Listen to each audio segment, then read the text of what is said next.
اس لیے قرآن کریم میں پہلی جو صورت اللہ تبارک و تعالی نے نازل فرمائی اس صورت کا ایک نام سورۃ الدعا، تو گویا کہ دعا ہی سے شروع کیا، دعا اور دعا ہی پر قرآن کو ختم کر رہے ہیں، کیونکہ قل اعوذ برب الناس اس کے اندر بھی دعا ہے، گویا کہ اللہ تبارک و تعالی کی پناہ میں بندہ آ رہا ہے۔ تو گویا کہ دعا سے اس کلام الہی کو شروع کر رہے ہیں، اور یہ کلام الہی تمام آسمانی کلاموں کا نچوڑ اور مجموعہ ہے۔ فیہا کتب قیمہ، ساری آسمانی جتنی کتابیں ہیں سب کی سب آسمانی کتابیں اس کے اندر بند ہیں، سب کا نچوڑ و خلاصہ اس کے اندر بند ہے۔ تو قرآن کریم کو دعا سے شروع کیا، پہلی سورت کا نام ہی سورت دعا ہے، اور اس میں اللہ تبارک و تعالی بندے کو مانگنے کا سلیقہ بتلا رہے ہیں، دعا کرنے کا ڈھنگ بتا رہے ہیں کہ تمہیں اللہ سے مانگنا کیسے ہے، اللہ سے تمہیں دعا کرنی کیسے ہے۔ اور وہاں فرمایا ایاک نعبد و ایاک نستعین، تو ایاک نعبد میں عبادت کا ذکر کر رہے ہیں، گویا کہ بندہ یہ کہتا ہے کہ ہم تیری ہی عبادت کرتے ہیں۔ اب عبادت کرنے کے بعد کہا وہ ایاک نستعین، اور تجھ ہی سے مدد مانگتے ہیں، تو گویا کہ پہلے اپنی طرف سے عبادت کا نذرانہ پیش کیا، اس کے بعد اللہ سے کچھ مانگ لیا۔ بس یہی اللہ تبارک و تعالیٰ بتلانا چاہتے ہیں، جتنی بھی عبادتیں تم کرتے ہو ان عبادتوں کا آخر نتیجہ اور ثمرہ یہ ہے کہ اللہ سے آپ نے کچھ مانگنا ہے، اور وہ عبادت جب اللہ تبارک و تعالیٰ کے سامنے کی، اب اللہ تبارک و تعالیٰ کی رحمت کاملہ جوش میں آتی ہے، اور اللہ تبارک و تعالیٰ آپ کی یہ مانگی مراد عطا کر دیتے ہیں۔ تو ایاک نعبد، ہم تیری ہی عبادت کرتے ہیں، یعنی تیری بھی عبادت نہیں، تیری ہی، گویا کہ خالص توحید کے مقام پر فائز ہو جاتا بندہ، تو مقام توحید پر فائز ہو کر کہتے ہیں تیری ہی عبادت کرتے ہیں، تیری سوا گویا کہ کسی اور کی عبادت کا تصور بھی نہیں ہے، شرک کا شائبہ نہیں۔ وَإِيَّاكَ نَسْتَعِينُ، اور تجھ ہی سے مانگتے ہیں، تجھ ہی سے مدد مانگتے ہیں، تو گویا کہ مانگنے کا جو سوال ہے، سوالی بن کے اگر جھولی پھیلاتے ہیں تو وہ بھی تیرے سامنے پھیلاتے ہیں، کسی دوسرے کے سامنے نہیں۔ لیکن اسباب کے درجے میں دوسرے کے سامنے بھی انسان مانگتا نظر آتا ہے، دوسرے سے مدد لیتا نظر آتا ہے، لیکن اس کے دماغ میں یہ ہوتا ہے کہ یہ سارے فیصلے آسمانوں سے ہونے ہیں۔ تبھی تو حدیث میں آتا ہے کہ تمہیں اگر ایک نمک کی ڈلی کی ضرورت پیش آ جائے یا ایک جوتے کے تسمے کی ضرورت پیش آ جائے، وہ بھی اپنے اللہ سے مانگو۔ اب نمک کی ڈلی اللہ سے کیسے مانگیں؟ تسمہ جوتے کا تسمہ کیسے مانگیں؟ اس کا مطلب یہ ہے کہ آپ دنیا میں کسی اسباب کے درجے میں مدد لینے سے پہلے اللہ تبارک و تعالی سے دعا کرو، یا اللہ مجھے نمک چاہیے، اچھا سا نمک عطا کر دیجیے، یا اللہ مجھے جوتے کا تسمہ چاہیے، اچھا سا تسمہ عطا کر دیجیے۔ دعا کی، اس کے بعد اسباب کے درجے میں آپ بازار میں نکل گئے، جا کر نمک خرید لیا، یا پڑوسی سے نمک مانگ لیا، یا کسی دوسرے سے مدد مانگ لی۔ تو گویا کہ اسباب کے درجے میں بھی جب کوئی چیز مانگے تو سب سے پہلے اللہ تبارک و تعالیٰ کے ہاں دعا کر کے درخواست پیش کر دیں۔ اور دعا بڑی عجیب چیز ہے، اللہ تبارک و تعالیٰ کے ساتھ اگر مضبوط سے مضبوط رابطہ رکھ رہا ہے تو کثرت سے دعا کرو۔ اسے میرے دادا پیر حضرت ڈاکٹر عبداللہ عارفی قدس سرہ، جو حضرت حکیم الامت مجدد ملت مولانا شبری تھانوی رحمہ اللہ تعالیٰ کے جلیل القدر خلفاء میں سے تھے، کراچی کے اندر، تو گویا کہ وہ کتب تھے حضرت ڈاکٹر عبداللہ عارفی قدس سرہ۔ وہ فرماتے تھے اللہ تعالیٰ سے مانگنے اور مانگتے رہنے کی عادت ڈال لو۔ جب اللہ سے مانگنے اور مانگتے رہنے کی عادت ڈال لو گے، تمہارا رابطہ اللہ تبارک و تعالیٰ کے ساتھ قوی ہو جائے گا، اور بس اوقات نہیں بھی مانگو گے تو اللہ تبارک و تعالیٰ تمہاری ضرورت کے مطابق عطا کر دیں گے۔ یہ دعا ایسی کیونکہ دعا عبادت کا نچوڑ ہے، خلاصہ ہے، اس لیے خلاصہ اور نچوڑ جب آپ نے حاصل کر لیا، نتیجہ کیا ہوا؟ عبادت کا منشا پورا ہو گیا۔ اس لیے فرماتے چھوٹی چھوٹی چیزیں بھی اللہ سے مانگو۔ یہاں تک فرمایا کرتے تھے کہ اگر گھر میں بجلی چلی گئی تو کہو کہ یا اللہ جو ٹیکنیکل پرابلم ہو گئی جس کی وجہ سے بجلی چلی گئی، یا اللہ اس کو ٹھیک کر دے، اپنے لطف و کرم سے یا اللہ ٹیکنیکل پرابلم ٹھیک کر دے۔ پنکھا نہیں چل رہا، یا اللہ پنکھا خراب ہو گیا، کیا اس میں ٹیکنیکل پرابلم ہو گیا ہے، یا اللہ اپنے لطف و کرم سے پنکھا ٹھیک کر دے۔ دعا پہلے جیسے دعا کی، دعا کرنے کے بعد اب اسباب کے درجے میں آپ اس کو کرنا شروع کر دیں، اللہ تبارک و تعالیٰ درست کر دیں گے، چھوٹی چھوٹی۔ یہاں تک فرماتے تھے کہ میں جب اپنے مطلب سے گھر کی طرف آتا، کیونکہ آپ کا مطلب جو ہے وہ کراچی میں پوش نگر، پاپوش نگر جو ایک علاقہ ہے وہاں پر آپ کا مطب تھا. تو وہاں سے میں جب واپس آتا تو راستے میں کبھی دیکھتا کسی کی موٹر سائیکل خراب ہے، بیچارے کی کھڑا ہے، وہ موٹر سائیکل اوپر نیچے کر رہا ہے، کیکیں مار رہا ہے، اسٹارٹ نہیں ہو رہی.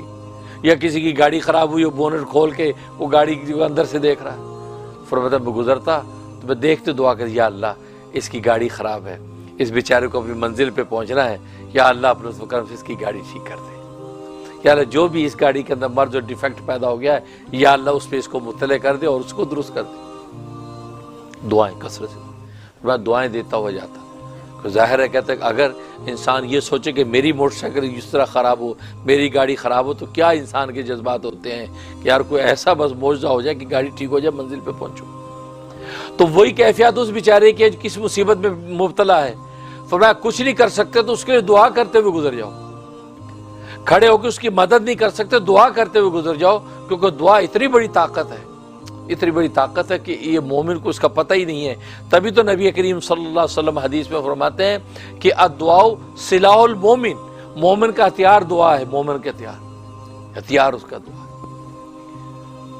اس لیے حدیث میں فرمایا کہ لوگو کیا میں تمہیں ایسا کوئی عمل نہ بتا دوں کہ جس کے ذریعے تم اپنے دشمنوں کے واروں سے بچ جاؤ اور رزق کے خزانے تم پر کھل جائیں. فرمایا بتا دوں؟ فرمایا کہ وہ دعا ہے. فرمایا کہ وہ جو عمل ہے وہ دعا ہے، اور دعا فرمایا کہ سلاح المومن، مومن کا ہتھیار ہے. اب بتاؤ دنیا کے اندر انسان یہ دو چیزوں کے علاوہ چاہتا کیا ہے؟ یہ چاہتا ہے کہ دشمنوں کے واروں سے بچیں، دشمنوں کی دشمنی و عداوت سے بچ جائیں اور رزق کے خزانے کھل جائیں. اس کے علاوہ آدمی کیا چاہیے آدمی؟ انسان اگر غور کرے، انسان کی ساری زندگی کا مطمع نظر یہی ہے، رزق کے دسترخوان وسیع ہوں.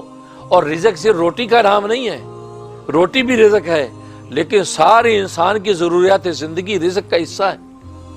انسان کا کھانا ہے، پینا ہے، پہننا ہے، اوڑھنا ہے، رہنا ہے، سہنا ہے، اولاد ہے، بیوی بچے ہیں، پوری زندگی کی جتنی ضروریات ہیں وہ تمام کے تمام رزق میں شامل ہیں. ایون انسان کی کامیابی کی جو منازل ہیں وہ سب رزق کا حصہ ہیں. تو وسیع معنی میں ہر چیز رزق کے اندر شامل ہے. اور آدمی دنیا کے اندر چاہتا کیا ہے؟ یہ تو چاہتا ہے. تو فرمایا کہ رزق کے خزانے کھل جائیں گے اور دشمنوں سے بچ جائیں گے. کیونکہ ظاہر ہے کہ دنیا کے اندر رزق کے ان خزانوں کا حصول، اس کے اندر کوئی رکاوٹ آتی تو دشمنوں کی وجہ سے آتی ہے. کوئی حسد کی وجہ سے، کوئی جلن کی وجہ سے، کوئی کینہ بغض کی وجہ سے اس کے اندر رکاوٹ ممانے پیدا کرتے ہیں، عوارض پیدا کرتے ہیں. تو نتیجہ یہ ہے کہ وہ دشمنوں سے بچاؤ. یہ دعا ہے.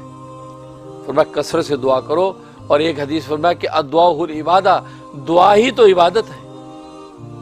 کہ دعا کی حقیقت کیا؟ الدعاء العبادہ، دعا ہی عبادت ہے. گویا کہ پوری کی پوری جو عبادت ہم کر رہے ہیں، نماز پڑھ لی ہم نے پوری، اس پوری کی پوری نماز کا اصل جو مغز ہے وہ دعا ہی ہے. اس لیے ایک حدیث میں فرمایا الدعاء مخ العبادہ، کہ دعا عبادت کا مغز ہے، نچوڑ ہے. چنانچہ آپ نے حدیث فرمایا الدعاء العبادہ. صحابی فرماتے ہیں یہ دعا، یہ حدیث ذکر کر کے آگے آپ نے آیت پڑھی وقال ربکم ادعونی استجب لکم، اور فرمایا تمہارے رب نے کہ مجھ سے دعا مانگو میں قبول کروں گا، مجھ سے دعائیں مانگو میں قبول کروں گا. اور فرمایا کہ ان الذین یستکبرون عن عبادتی سیدخلون جہنم داخرین. فرمایا کہ جو مجھ سے دعا مانگنے میں تکبر کرتے ہیں وہ اوندے منہ کل کو جہنم میں ڈالے جائیں گے. ان الذین یستکبرون عن عبادتی، اور عبادتی سے مراد دعا مراد ہے، جو میری دعا سے. کیوں کہ الدعاء هو العبادہ نبی نے فرمایا، تو گویا کہ دعا کو خود عبادت ہی فرما دیا. تو گویا کہ یہاں عبادت سے مراد قرآن میں کیا ہے؟ دعا. تو فرمایا کہ جو مجھ سے دعا کرنے سے تکبر کرتے ہیں، منہ موڑتے ہیں، مجھ سے مانگتے نہیں ہیں، تو فرمایا کہ کل روز قیامت میں اوندے منہ ذلیل و خوار کر کے جہنم میں ڈالے جائیں گے. اب اندازہ کریں اللہ تبارک و تعالیٰ کو سے دعا نہ مانگنا اللہ کو کتنا برا لگتا ہے.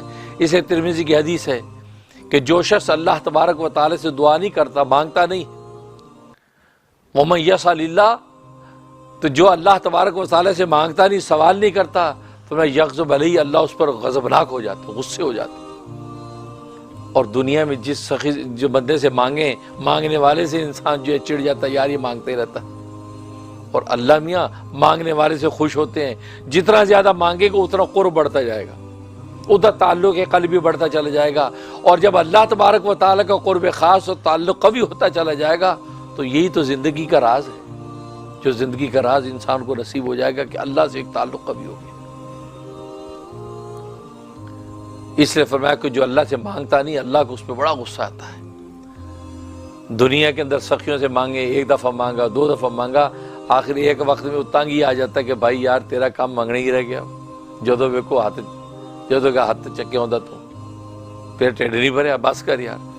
بڑے سے بڑا سخی کبھی نہ کبھی کہہ دیتا ہے، لیکن وہ کریم وہ ہے، وہ سخی داتا ہے، اس سے جتنا مانگو اتنا خوش ہوتا ہے، بلکہ نہ مانگنے والے پر ناراض ہو رہا ہے کہ تم مانگتے کیوں نہیں مجھ سے۔ اس کا مطلب وہ جب بندہ مانگتا ہے تو اللہ تبارک و تعالیٰ کی کریمی ظاہر ہوتی ہے، اور اللہ کو یہ اچھا لگتا ہے کہ بندہ کو ایسا عمل کرے کہ میری ایک شان اور وصف ظاہر ہو، اللہ کی کریمی ظاہر ہوتی ہے۔ تبھی تو ایک حدیث میں فرمایا کہ اللہ تبارک و تعالیٰ بڑے کریم اور حیا والے ہیں، بڑے کریم اور حیا والے ہیں۔ جب بندہ اللہ کے سامنے ہاتھ پھیلاتا ہے تو اللہ تبارک و تعالیٰ کی اس بات سے حیا آ جاتی ہے کہ میں اس کے ہاتھوں کو خالی لوٹاؤں، اللہ اس کے مراد کو پوری کر دیتے، خالی ہاتھ اس کے لوٹنے نہیں دیتے، اللہ اس کی مراد پوری کر دیتے۔ تو گویا کہ دعا ایک ایسا راز ہے، اس لیے مشائخ نے لکھا ہے کہ جس کو عبادت کا لطف اور مزہ حاصل نہ ہو رہا ہو، عبادت کی حقیقت اس پہ کھل نہ رہی ہو، بس ایسی میں فارمیلٹی پوری کر رہا ہے، لیکن عبادت کی جو اصل روح ہے مل نہیں رہی، فرمایا وہ کثرت سے دعائیں کرنا شروع کر دیں، جب بیٹھا خدا سے مانگنا شروع کر دیں، بھلے دنیا کی چیزیں مانگے، یا اللہ اچھی سی گاڑی دے دے، یا اللہ اچھے سے کپڑے دے دے، یا اللہ اچھا سا مکان دے دے، دنیا کی چیز اپنی ذہنی سطح کے مطابق وہی مانگتا رہے، کیونکہ بندہ تو کمزور ہے، بندہ تو انہی چیزوں کا محتاج ہے۔ وہ تو اونچے لوگوں کی باتیں ہیں جو کہتے ہیں یا اللہ بس آخرت چاہیے، بس وہ تو زہد کے اس مقام پر فائز ہوتے ہیں کہ جس کی کوئی نظیر نہیں، آخرت ہی مانگتے ہیں۔ لیکن بندہ تو کمزور ہے، عام آدمی تو زہد کے اس مقام پر فائز نہیں ہو سکتا، وہ اپنے دنیا کے اندر کھانے پینے کے وسیع دسترخوان بھی مانگتا ہے، وہ بیچارہ جو اپنی چھت اور مکان بھی مانگتا ہے، کپڑے لتے بھی مانگتا ہے، کوئی بات نہیں، وہی مانگو۔ لیکن جب اللہ سے بار بار یہ چیزیں مانگو گے تو اللہ تبارک و تعالیٰ آپ کے اندر عبادت کا ذوق پیدا کریں گے، کیونکہ عبادت کا جو اصل نچوڑ اور روح تو دعا ہے، اور دعا آپ نے کرنا شروع کر دی، دعا مانگنا شروع کر دی۔ تبھی ایک حدیث میں آتا ہے کہ جس پر اللہ تبارک و تعالیٰ دعا کا دروازہ کھول دیں، دعا کا دروازہ کھول دے تو بڑا خوش نصیب ہے اس پہ دعا کا دروازہ کھل جائے، اور جب اس پہ دعا کا دروازہ کھل جائے تو اللہ تبارک و تعالیٰ کی رحمتیں اس کی طرف نچھاور ہو جاتی ہیں، اور وہ اللہ سے جو چیز مانگ رہا ہے تو اللہ تبارک و تعالیٰ کو اپنی دعا اور مانگنے میں سب سے زیادہ محبوب اگر کوئی چیز ہے، فرمایا کہ وہ بندے کی عافیت ہے، بندہ اپنی عافیت مانگے۔ فرمایا کہ جس پہ دعا کا یہ دروازہ کھل جائے تو فرمایا کہ وہ اللہ سے کیا مانگے؟ عافیت مانگے۔ اللہم عافنا واعف عنا، یا اللہ ہمیں بھی عافیت عطا فرما اور ہمیں معاف فرما، عافیت فرما۔